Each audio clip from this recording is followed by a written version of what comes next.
Hello everyone, welcome to Savvy Looks, where I like to take outdated or damaged secondhand furniture and give it a completely new life with some paint and some updating. For months I had seen this really cool Serena and Lily dresser that retailed for about $5,000 and I knew I could make it for less. This dresser was called the Mercer dresser, and although I'm sure it was amazing quality and it had this beautiful cane front, I knew I could replicate a similar look for a lot less. So today I took a Facebook Marketplace find and made it over into a really cool $5,000 dresser for about $100. I have had my eye on this $5,000 dresser from Serena and Lily for a while now because I knew I could make it for a lot less. So I picked up this dresser from Facebook Marketplace that I found best matched my inspiration picture. This was just $20, which was a great price except for the fact that it was a crazy process to get this out of his house. There was a spiral staircase only about 2 feet wide. It was a whole process. Thank goodness my dad was there to help. This piece actually was in pretty good condition, except for some minor scratches, and the fact that the drawers would not fit where they were meant to fit and would not properly slide. It was a very long process to get them in at all. So I started by removing my hardware to prepare for cleaning, as I always do.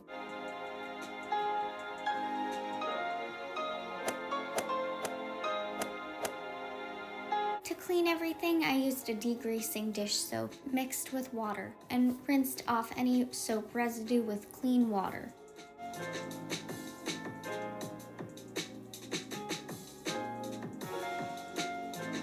I had a ring of top coat where I guess my top coat had spilled, so I just used a spatula to scrape any of that residue up.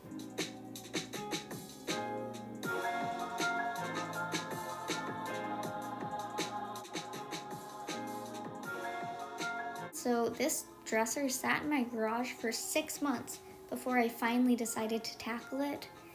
In that time, it really caked dust, particularly the interior. So I had to make sure to clean everything really well. The bottom of a drawer was coming loose, so I pretty easily just tapped in a few nails to repair it, and then I also had to adjust some of the drawer rails because, as I said earlier, it was really difficult to slide the drawers in and out, or get them in at all.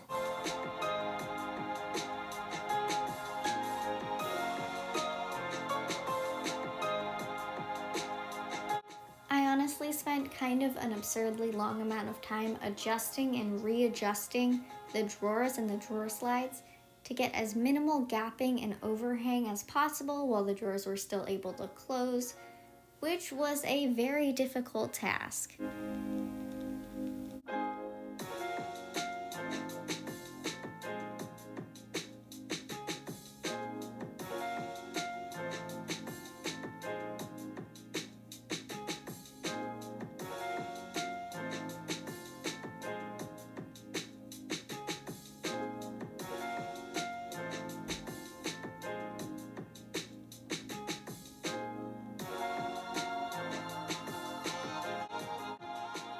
I gave everything a light scuff sand using my Orbital sander hooked up to my shop vac and sanded out any scratches and bumps.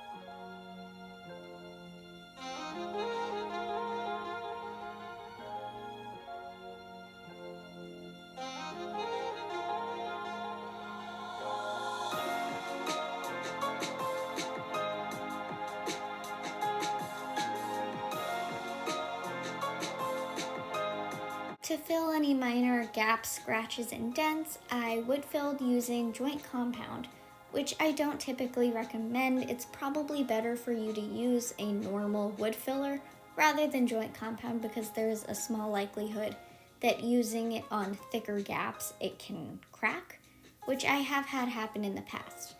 But because I knew all of these gaps and scratches were so small, I trusted that it wouldn't crack at all. I sanded out all of my additional wood filler with my 3x4 electric ray serve prep sander. But you can also do this either by hand or with an orbital sander.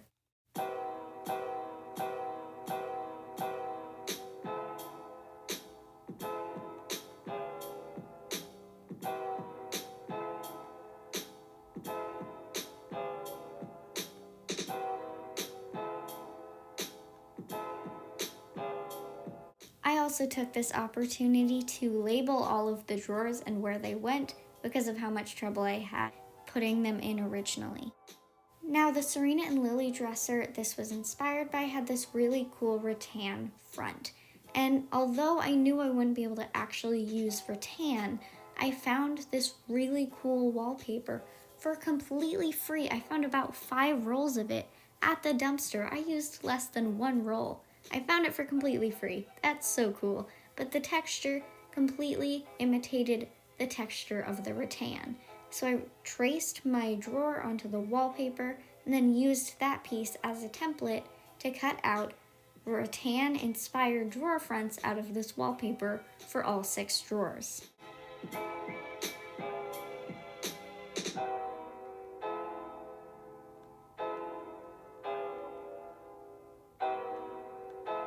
To actually apply the wallpaper, I cleaned my surface and then used Mod Podge. I used a really thick layer of Mod Podge that I applied using my foam brush in order to properly stick the wallpaper on.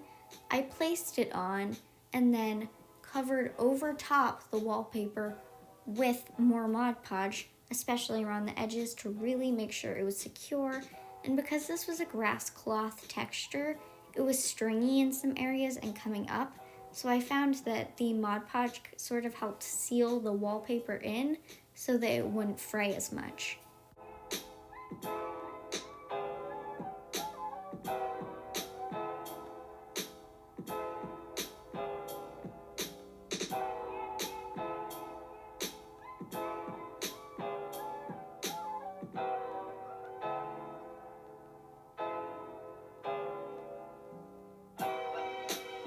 Considering there was no way I could absolutely perfectly cut out the wallpaper every time, there was a little bit of overhang on all of my drawers, so I started by hand sanding off any of the additional wallpaper, and then because that was taking a while, I switched to using my 3x4 electric ray serve prep sander in an up and down motion to very carefully remove all of the excess around the edges.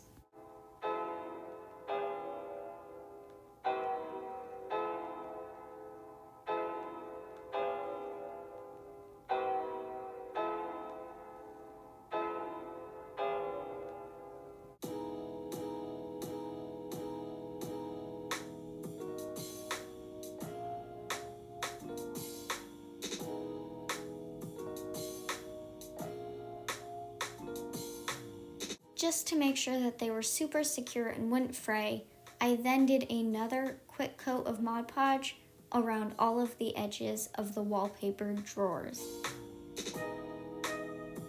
I chose to prime this piece with Bin Shellac based primer. This is my favorite primer because it's runny enough that I can get a really smooth finish, but it also has all of the good properties that I like in primer.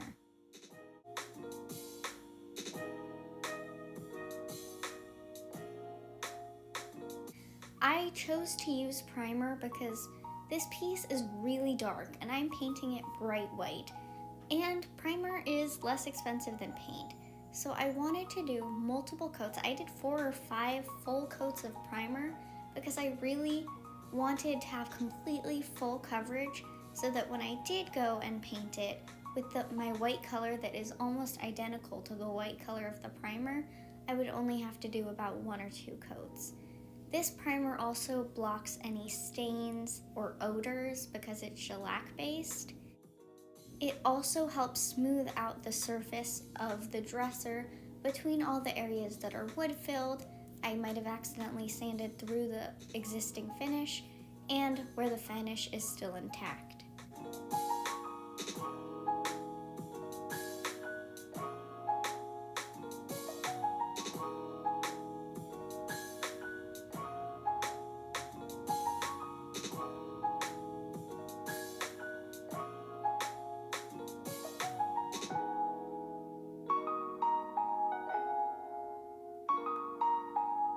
I also chose to prime over the wallpaper because I was a little bit worried that such a plasticky texture like this grass cloth wallpaper might not have the best adhesion, and priming something like this I think will benefit the adhesion of my paint. Also, it'll make it easier for me to get full coverage over such a bright green color.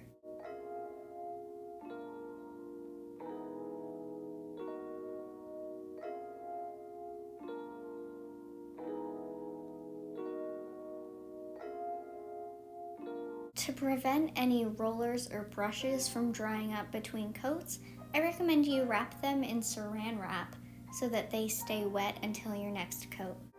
Also, because I was aiming for a really smooth finish, I made sure to lightly sand between every single coat of paint and make sure that I got all of my sanding dust up in between coats.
To replicate the rattan cane look from my inspiration picture, I used the color Burlap by Dixie Belle's chalk paint line and a Zibra paintbrush to apply paint over top my primed wallpaper. I used a back and forth motion and lots of water in order to get this paint into every groove and bit of texture on this wallpaper. I felt like this burlap color was my closest match to the cane color.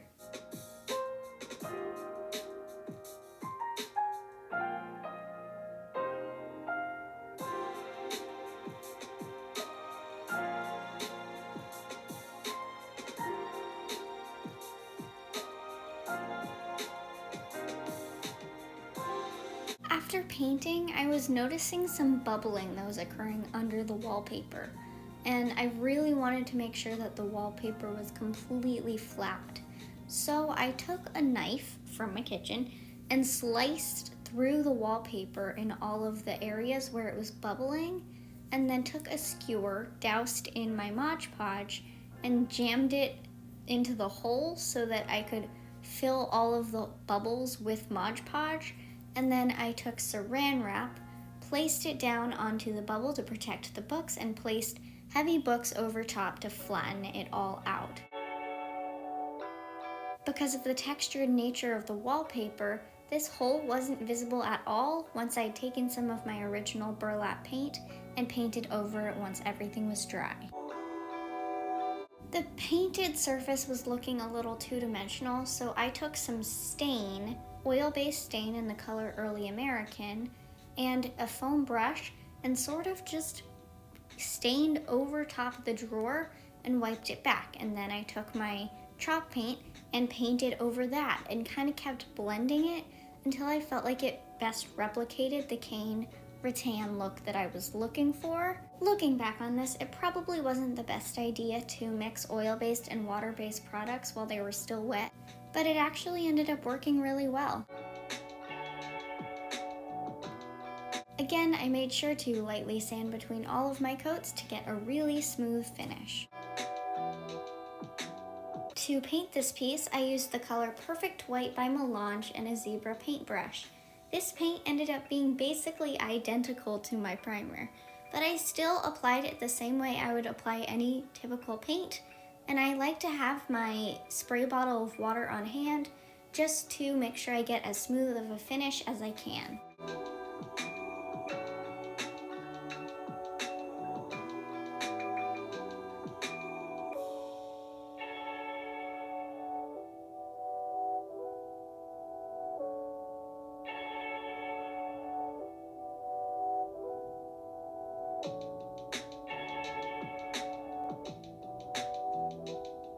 Because I had used so many coats of primer, in total I only really needed about 1.5 coats of paint to get full coverage.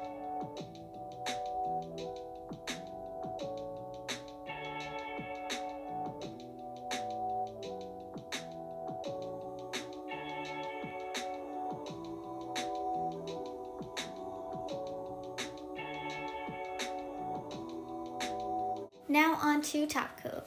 I decided to top coat this entire piece with Dixie Belle's Gator Hide top coat, which is their most tough and durable top coat. I really focused on the drawers because I was most worried about it chipping over that wallpapered finish, so I used about 5 coats of top coat in total over the drawers using this Gator Hide top coat and a Zibra fan brush.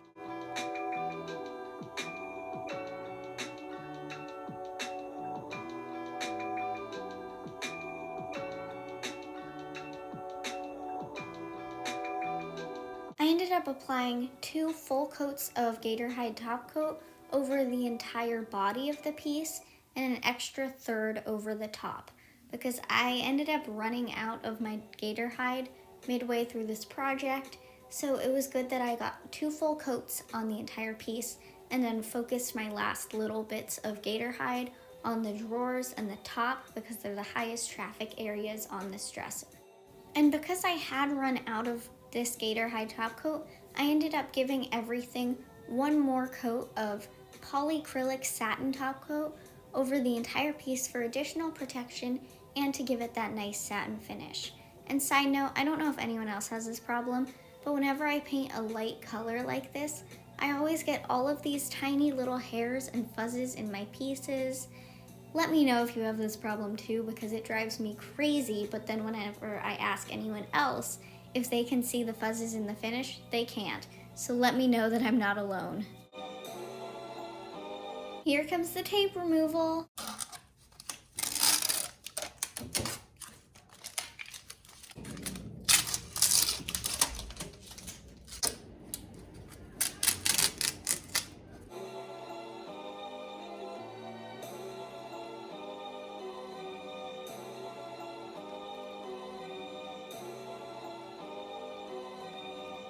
So my inspiration picture had these really cool, super trendy gold poles.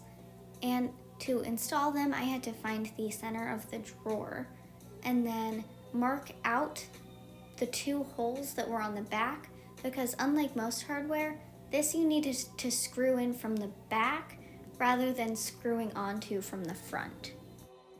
To make sure that I wouldn't accidentally drill through the front of the drawer, I used a little piece of tape on my drill bit so that I would know to stop before the tape so that I wouldn't accidentally drill through the front of the drawer. And then because this drill bit was actually a little bit too big for the screws, I had to plug up the hole a little bit with a toothpick, which if you have a drill bit that fits the screw, then you don't have to do this. But my drill bit, all of the ones that I could find in my house were just a little bit too big, and I was finding the screw just rolling around in the hole. So by plugging up the hole with the toothpick, it ended up completely fixing this problem, and I could super easily apply my hardware.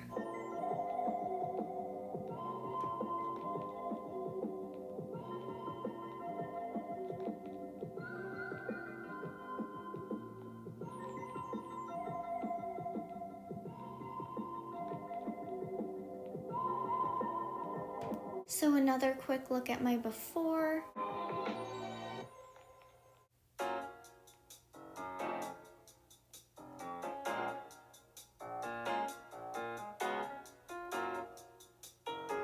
Here is my Serena and Lily inspiration, and here is how I made it for much less with a $20 Facebook Marketplace find.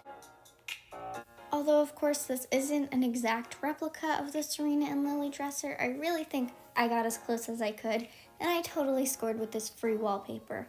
I was able to sell this for $500, giving me a $390 profit. If you want to see my other furniture flips, then please come follow me on Instagram at savvy.looks and subscribe here on YouTube. Take damaged, outdated, secondhand furniture. I checked and it's $4,999 or something like that. Oh, I should look up what it's called. I want a snack. It's not an it's not an exact replica. And that's good enough, right? Oh, I'm sorry. That's okay. I just found my spray bottle of Dawn dish soap.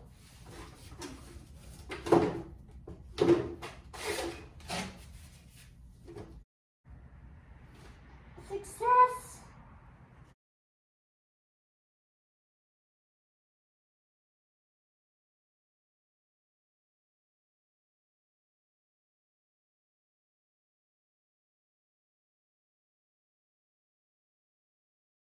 Coat or two coats. Oops. It wasn't recording. Oh. Oh boy. Oh. Oh no. Oh no. That didn't go well. Don't mind the Excel McKenna YouTube video in the back. That didn't go well. Oh boy. I mean, that didn't go great, but it could have gone worse. What do you think? You like it? What do you think? Yeah? You think my cords are a little messy?